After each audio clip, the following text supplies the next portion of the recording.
Assalamualaikum warahmatullahi wabarakatuh. Salam dan bahagia.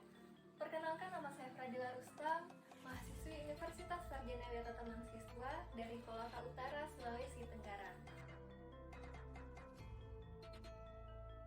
Nah, teman-teman, seperti yang kalian lihat di tangan saya ada sebuah karya seni ukir kayu. Nah, kita akan membahas seputar proses pembuatan dari awal hingga akhir. Namun sebelum itu, saya mengucapkan syukur alhamdulillah karena tugas karya seni ukir ini bisa saya selesaikan pada waktunya, mulai dari proses menyiapkan alat dan bahan hingga proses finishing, yang dimana tidak terlepas dari berbagai bantuan dan dukungan dari berbagai pihak.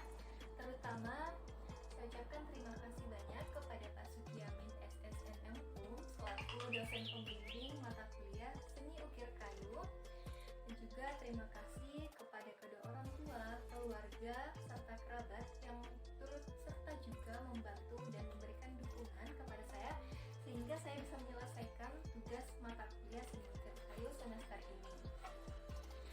Saya juga menyadari kalau karya saya ini masih jauh dari kata sempurna, maka dari itu saya mohon kritik dan sarannya membangun. Semoga kedepannya lebih baik lagi.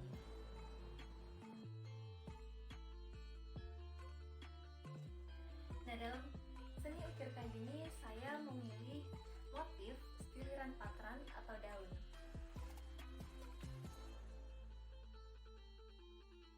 Baik, alasan saya memilih motif ini karena jujur pada semester sebelumnya pada mata kuliah Ornamen Nusantara itu pada 1 TS saya menggambar motif ini dan alhamdulillah nilainya cukup memuaskan. Artinya berarti motifnya itu bagus dan cukup menarik, apalagi bentuknya yang simetris. Jadi saya berinisiatif untuk merealisasikannya pada mata kuliah seni ukir kayu semester ini.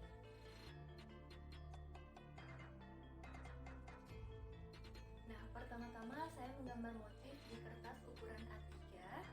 Kemudian setelah itu saya mengkonsultasikannya ke Pak Sugiamin dan alhamdulillah konsultasi pertama dapat di ACC, dan kemudian setelah itu saya menyiapkan alat dan bahan berupa pahat pen, cutter, amplas ukuran 400, gergaji, dan saya menyiapkan sebilah kayu ukuran 55 x 35 cm dengan ketebalan kurang lebih 1,5 cm.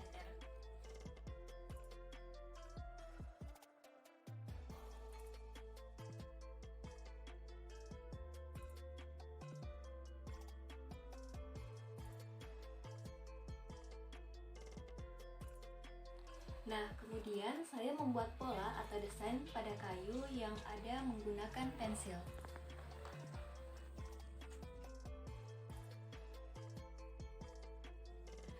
Nah, setelah itu saya lanjut pada proses mengetaki atau memindai garis-garis pola pada kayu agar memperjelas motif pada kayu dengan menggunakan spidol. Nah, selanjutnya setelah itu saya melanjutkan pada proses mendasari, yaitu proses mencongkel untuk membuat dasaran di luar motif agar terlihat lebih dalam. Setelah dasari, saya langsung membentuk bagian daun, ukal, dan bunganya. Dalam bahasa Jawa biasa disebut dengan proses bukaki.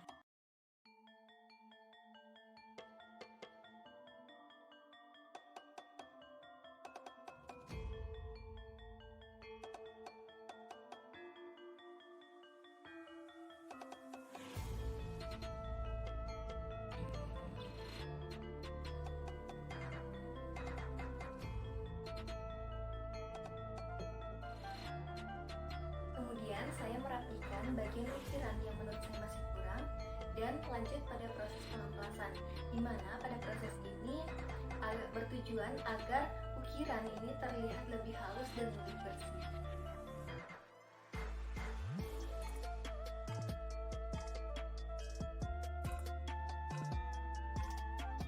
Setelah ukiran terlihat lebih halus, saya langsung pada proses finishing, yang mana pada proses ini saya menggunakan pernis, amplas, dan kuas.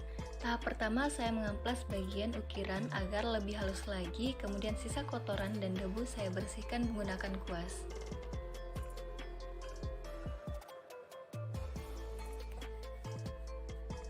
Kemudian, saya mengaplikasikan pernis di permukaan kayu menggunakan kuas. Setelah itu, saya jemur di bawah sinar matahari langsung.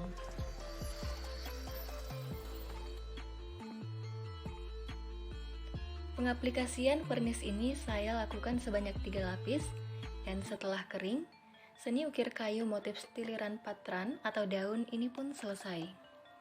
Dan ini hasilnya.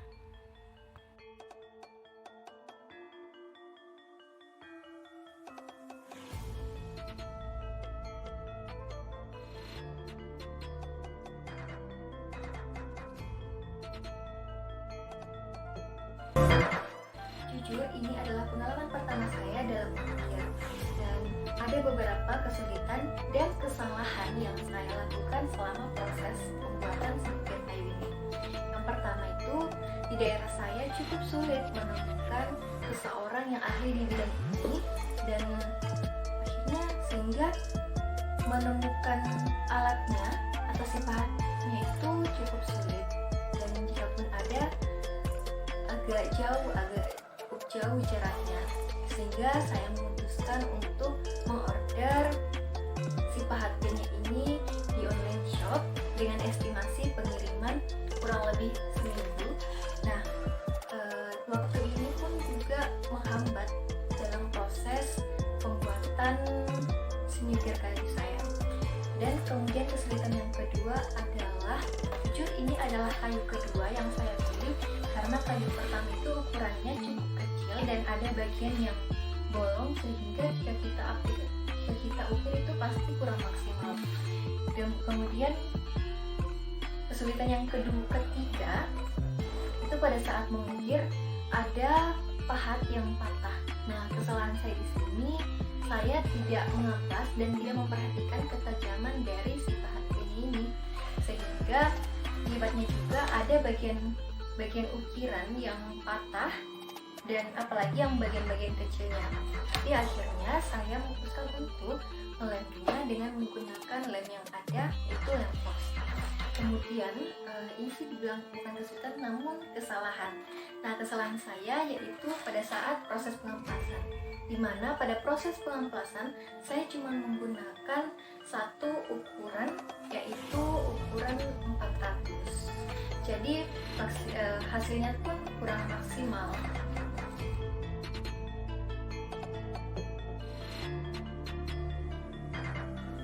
Baik, saya ucapkan terima kasih kepada Pak Sugianin, SSNM atas bimbingannya, perhatiannya yang selama ini selalu diberikan kepada para mahasiswa mengenai proses dalam pembuatan seni ukir kayu setiap minggunya, walaupun berjarak dan melalui kelas virtual seperti Zoom dan WA Group, tapi semangatnya sangat luar biasa dalam membimbing kami.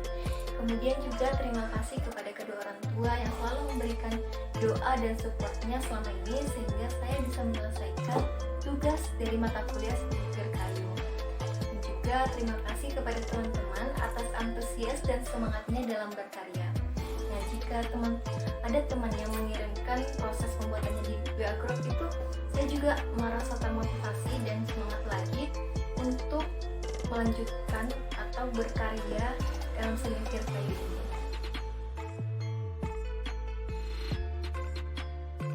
Jadi harapan saya semoga di generasi sekarang dan di generasi yang akan datang, peminat dari seni ukir kayu ini akan selalu ada dan semakin kuat peminatnya, dengan upaya-upaya yang harus diintegrasikan dengan penanganan budaya Indonesia. Karena seni ukir kayu ini merupakan salah satu aset bangsa Indonesia yang sudah tidak asing lagi di mata internasional.